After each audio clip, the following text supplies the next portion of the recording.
ba ang ganitong content? Halika, ituturo ko sa inyo. Una, pumunta sa CapCut. Wala, kunan ang sarili na parang nag-earth builder.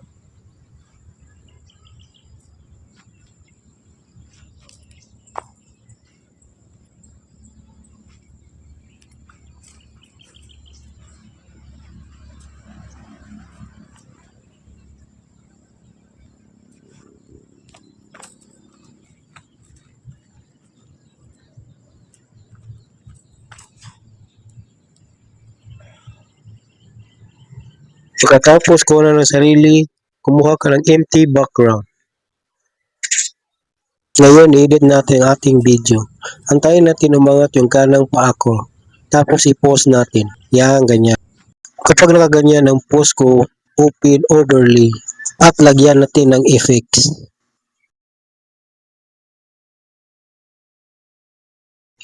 Pagkatapos ma-open overlay, hanapin ang effects na may nakalutang na bato. Yan, ganyan na effects. Ganyan ilagay natin sa pangat kong paa. Yan, ganyan. Tapos lagyan natin. Okay guys, para mawala yung green, pumunta tayo sa remove BG. Tapos hanapin natin yung chroma key.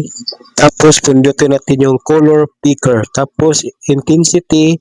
Tapos ilagay natin sa 46 para mawala yung green.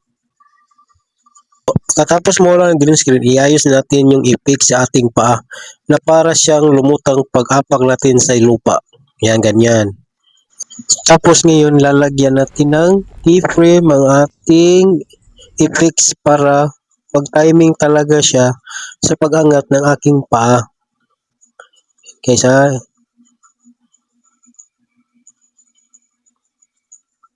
iano mo na timing na yan. Lalagyan natin ng isa na keyframe. Yan guys, nilagyan natin ng isa pag-angat ng bato. Tapos, yan, i-keyframe na naman pag ginalaw natin yung bato. Yan, pangatlong keyframe. Tapos, pangatlo. Tapos yung pang-apat, tumilapon yung bato, di ba? Okay. Tapos ulitin natin kung ayos na ba, timing na ba siya paglalagay. Okay. Okay, ulit-ulitin lang natin guys para ma-perfect talaga siya sa pag-angat natin sa ating pa, nakasabay yung bato paglipad. Okay, yung ganyan. Tapos ganito na ang kanyang result guys.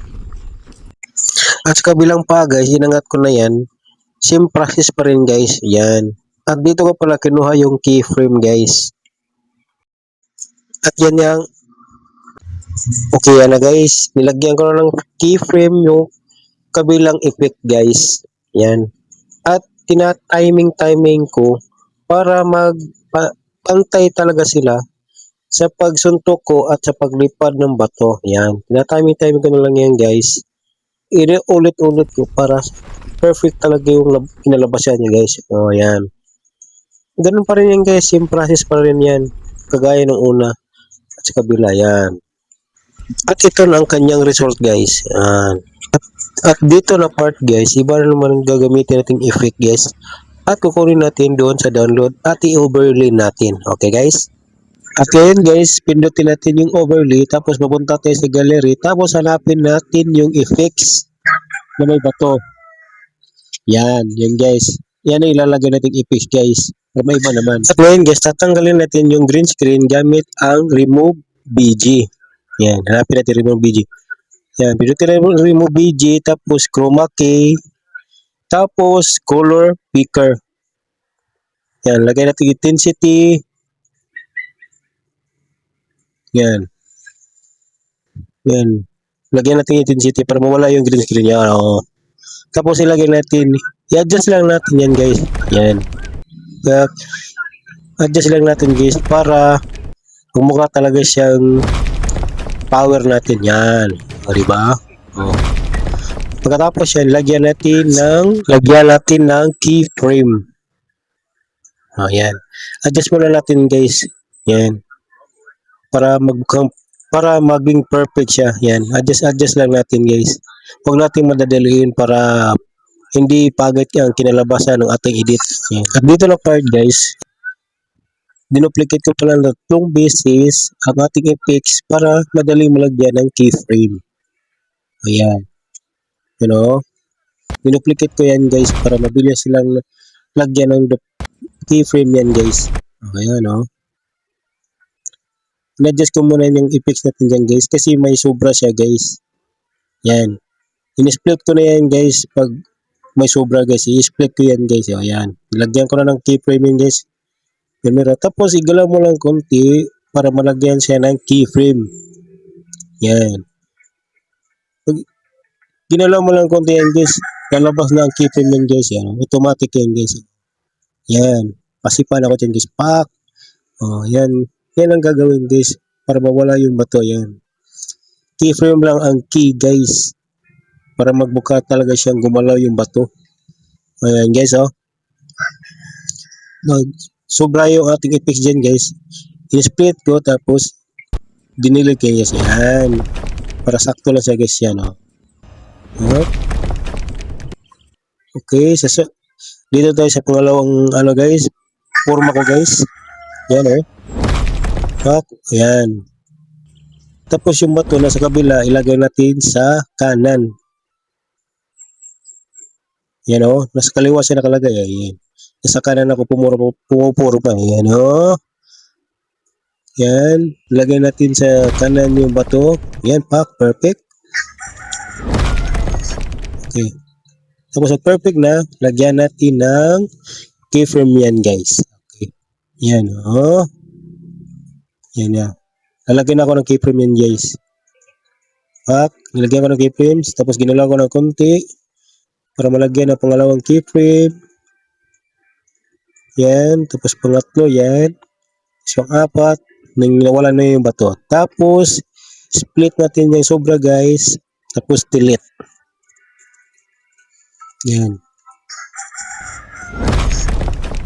Yan, lagay sa taas. Yan.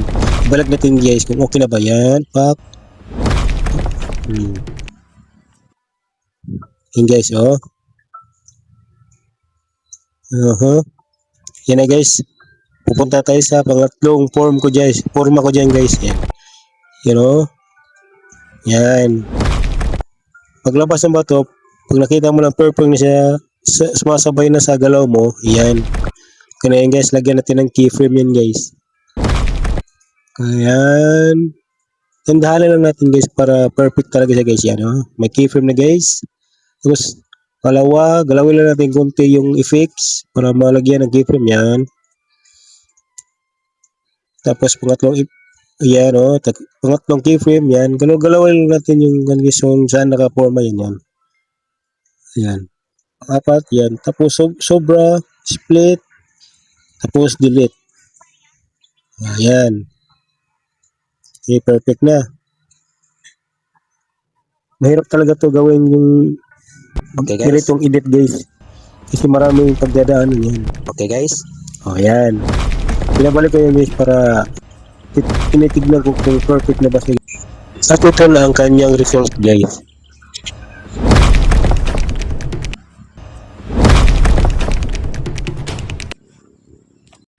At dito sa part na ito, lilipad tayo. Yan, ganyan. Tapos, ipiprease natin yan ng ating video para magkaroon siya ng photos yan. Freeze natin yan. Hanapin niyo yung freeze. Yan.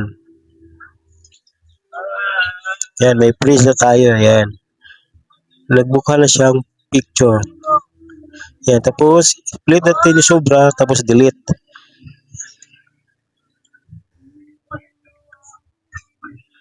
Tapos, pagkatapos natin ma-freeze, i-overlay natin siya. Yan. Ganyan. Para malagyan natin ng keyframe. Okay, yan. Dito, pagkatapos maka-freeze, hanapin natin yung empty background. Tapos, idugtong natin doon sa in-splitan natin. Yan, empty background. Magamit natin yan mamaya sa paglipad ng ating karakter. Ayan. At dito sa part na ito, i-remove BG natin ating na-freeze na picture. Yan. Remove BG, tapos auto-remove. Yan, naka-remove na yan guys. Yan. Yung naka-remove guys, lagyan natin ng keyframe sa unahan. Tapos, iangat natin yan, ganyan. Tapos malagyan ng keyframe yan. Para na yung lumilipad. Yan. Yung sobra, i-split natin tapos delete. Ayan. Tapos tignan natin. Hop, oh, di ba? Lumipad na. Tapos, hanapin natin yung pababa na tayo. At dito sa part na ito, hanapin natin yung papalanding na forma. Yan. Yan. Tapos, split natin. Tapos, freeze. Tapos, yung sobra, delete natin.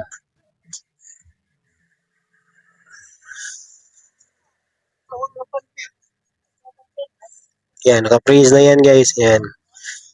Yan, naka-freeze. At dito, yung naka-freeze natin, i-overlay natin yan. Yan. Tapos, overlay.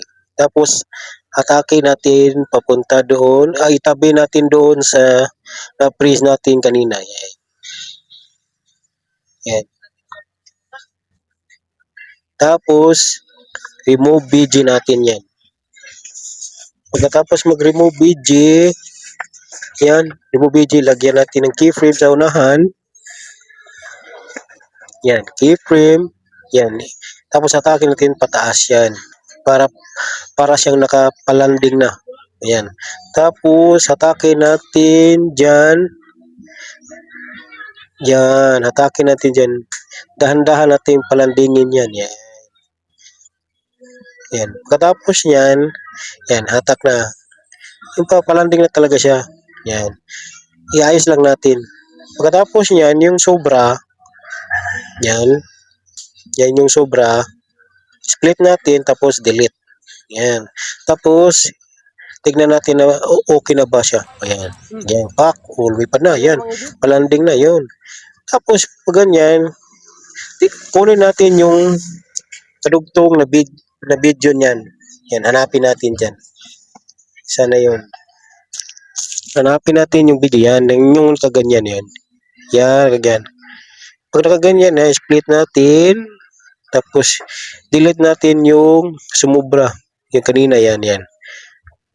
Yan. Sobra na yan. Yan. Pag ganyan, pak, oh, di ba? Parang nakalanding na siya, oh, di ba? Yan, parang nakalanding na. Tapos niyan, lagyan natin ng effects. Yung parang para siyang humukay ng lupa. Yan, hanapin natin dyan sa gallery. Yan, hanapin dyan. Kasi may naka-download ako dyan na effects. Yan, natin lang natin. Yan. Yan effects na yan. Yan ang ilalagay natin. Pag landing, para tayong ang bigat, tapos umundok yung lupa. Yan. Yan, ganyan. Tapos iayos na natin yan. Yan. I-timing natin na yung parang malaki na yung uka ng lupa. Yan. Tapos, iayos natin. Yan. Yung sobra, cut natin. Yan. Pero malita lang yan. Iayos natin yan. Yan. Yan. O, diba? Galing. Parang, yan. Sumabog yung lupa. Yan, ganyan. Pag ganyan natin, katapos natin lagyan ng ganyan, lagyan natin ng keyframe. Yan, lagyan natin ng keyframe sa unahan. Yan. Tapos, atake natin pataas. Para lumaki siya. Yan, ganyan. Yan, ayusin lang natin yan. Yan, ganyan.